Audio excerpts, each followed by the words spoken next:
ko sa inyo ang pag-ayos ng isang Samsung Galaxy Tab 3. Siya po ay nagre-reboot or on and off lang po yung kanyang tablet. Yan po, mag-open siya, tapos mamamatay, tapos balik lang po siya sa logo, mamamatay ulit. Paulit-ulit lang po siya. So ngayon mga kabuting-ting, ang gagawin natin ay bubuksan po natin yung likod para makita po natin yung laman. Para makita po natin yung connector, kung alin po yung problema, baka sa power button lang o sa volume button lang, baka grounded lang siya. Para makita po natin, malinis na natin, baka yun ang issue. So susubukan po natin ngayon, baklasan natin dito yung mga kabuting-ting. So ito mga kabuting-ting, medyo na ano ko na siya, medyo nabuksan ko na siya, kasama ko naiangat ko na yung mga mga alak na cover niya, kaya medyo madali na lang. Ako na lang po ginamit ko dito mga kabuting-ting kasi hindi naman siya ganun katigas o ganun ka-hard yung pagka-flip. Flip lang po kasi itong kabuting-ting, wala man itong mga screw or tornilyo para mahirapan tayo magbukas. So dapat lang matulis yung kuko nyo, matigas, para mabuksan po siya natin yung maayos. Iwasan po natin magbukas tayo na gagamitan natin ng mga metal kasi baka masira po natin o may matusok tayong mga conductor po sa loob. So bubuksan po natin siya. Ito po. Ayan yung po pinakaloob niya. So hanapin natin kung saan nakapwesto yung connectors ng volume button at ng power button. Baka doon na medyo siya. So susungkitin na po siya natin ng screw, pero dandahan na po at tinada natin. Baka may makikita tayo mga pyesa o mga IC. So ngayon mga kabuting-ting, so ito yung pinaka connector niya ng power button sa volume button. So ituklatin na natin, iangat. Okay, yan po. Napakadali lang po yung mga kabuting-ting na tuklatin. So dapat dandahan lang, taga at mainit. So ayan po mga kabuting-ting, ang gagawin po natin ay ibabrush po natin yung connectors na pinagtanggalan po natin. Baka po may mga alikabok siya or may nakasingit po na dumi sa mga pin ng ating connector. Minsan po mga kabuting-ting, pag may alikabok po yan or may dumi at na medyo nag-moist siya, ay nagiging connector po siya o nagiging contactor po siya ng kuryente. So linisin po siya natin mga kabuting-ting.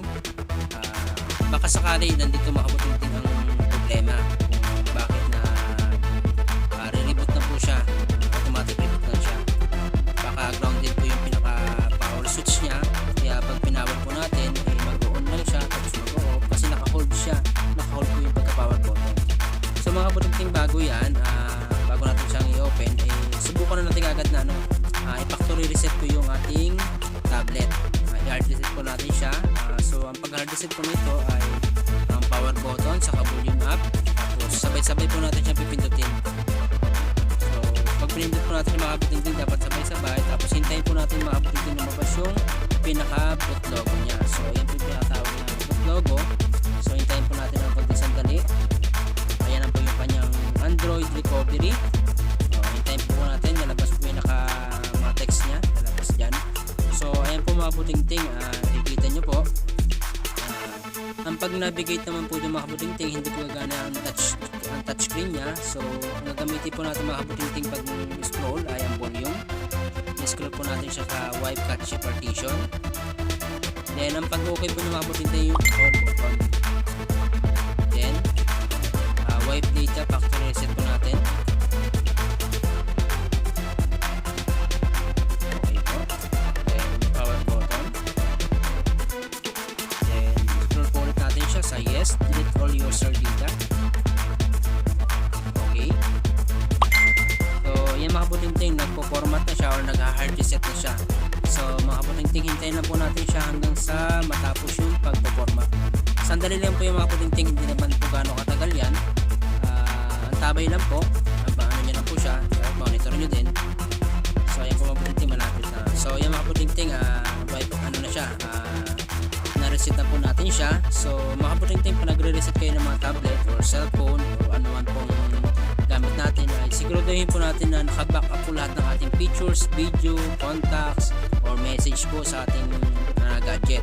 Kasi mga kabuting-ting, once na nag-hard reset tayo o nag-restore factory settings po tayo, ay mabuburo po lahat yon. So yung mga kabuting-ting, i-reboot po natin. So nag-reboot na po siya. Sana magtuloy-tuloy. Once na lumabas po yung boot animation niya, so yung mga kabuting-ting, nag-on na siya, power on na, lumabas na po yung kanyang boot animation kung tawagin. Okay na po yan mga kabuting-ting. So ibig sabihin po may problema lang tayo sa connector.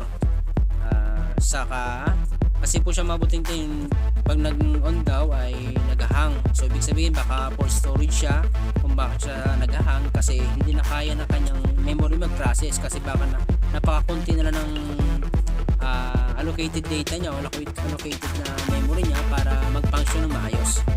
So yung mga kabuting-ting, hintayin na po natin ng konting sandali sa kanyang pag-open.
Mga kabuting-ting, naging open na siya, power on na.